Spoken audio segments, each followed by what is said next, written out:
ফের বৃষ্টির পূর্বাভাস দিল আবহাওয়া দপ্তর। ঘূর্ণাবর্তের প্রভাবে আজ ও আগামীকাল উত্তরবঙ্গ সহ দক্ষিণবঙ্গের বিভিন্ন জেলায় বজ্রবিদ্যুৎ সহ ভারী বৃষ্টির সম্ভাবনা। আজ থেকে বাংলার আবহাওয়াতে ফের বড়সড় পরিবর্তনের সম্ভাবনা। সুপ্রিয় সুধী দর্শক, করে একটি ঘূর্ণাবর্ত সৃষ্টির সম্ভাবনা, যার প্রভাবে বাংলা সহ উড়িষ্যার উপকূলবর্তী জেলাগুলোতে ফের দুর্যোগের আশঙ্কা।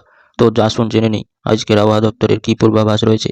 আজ সকাল থেকে কেমন থাকবে বাংলার বিভিন্ন জেলার আকাশ, কোথায় কোথায় রয়েছে ভারী বৃষ্টির পূর্বাভাস, আর কোন কোন জেলায় রয়েছে হালকা থেকে মাঝারি বৃষ্টির সম্ভাবনা। পাশাপাশি জানিয়ে দেবো আগামী 3 দিনের আবহাওয়া কেমন থাকবে। নতুন করে কোনো ঘূর্ণাবর্ত সৃষ্টির সম্ভাবনা হয়েছে কিনা, ঘূর্ণাবর্ত সৃষ্টি হলে তার প্রভাবে দুর্যোগপূর্ণ আবহাওয়া কবে থেকে সৃষ্টি হতে পারে এবং এ বিষয়ে হাওয়া অফিস কী জানিয়েছে তা জানিয়ে দেবো আজকের এই ভিডিওতে। অতি অবশ্যই ভিডিওটি শেষ পর্যন্ত দেখবেন।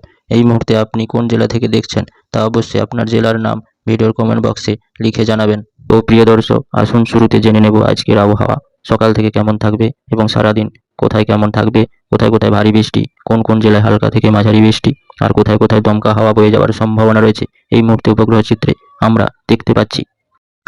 এই মুহূর্তে বঙ্গোপসাগরে যে টেম্পারেচার এবং পরিস্থিতি, তা একটি ঘূর্ণিঝড় তৈরিতে যথেষ্ট সম্ভাবনা রয়েছে। ফলে এখনই যদি কোনো সিস্টেম তৈরি হয় তা খুব দ্রুত ঘূর্ণিঝড়ে রূপান্তরিত হওয়ার সম্ভাবনা ও আশঙ্কা বেশি রয়েছে। কেননা একটি ঘূর্ণিঝড় তৈরি হতে গেলে সমুদ্রপৃষ্ঠের তাপমাত্রা 25 ডিগ্রি থেকে 30 ডিগ্রি এর মধ্যে থাকলে তা জোরালো সম্ভাবনা সৃষ্টি করে। আর প্রচুর আর্দ্রতার যোগান রয়েছে এবং আর্দ্রতার যোগান থাকলে ঘূর্ণিঝড়ের শক্তি দ্রুত বৃদ্ধি পায়। ফলে এই ঘূর্ণিঝড় ঘন্টায় 100 থেকে 120 কিমি বেগে উপকূল এলাকায় আঘাত হানতে পারে। ফলে প্রবল ক্ষয়ক্ষতির সম্ভাবনা রয়েছে। খুব সম্ভাবনা রয়েছে অন্ধ্র উপকূল ও উড়িষ্যার উপকূলে আছড়ে পড়তে পারে। তবে এখনই জানানো সম্ভব নয় কোন উপকূলে আছড়ে পড়তে পারে, তা নিয়ে পরবর্তী আপডেট জানিয়ে দেওয়া হবে।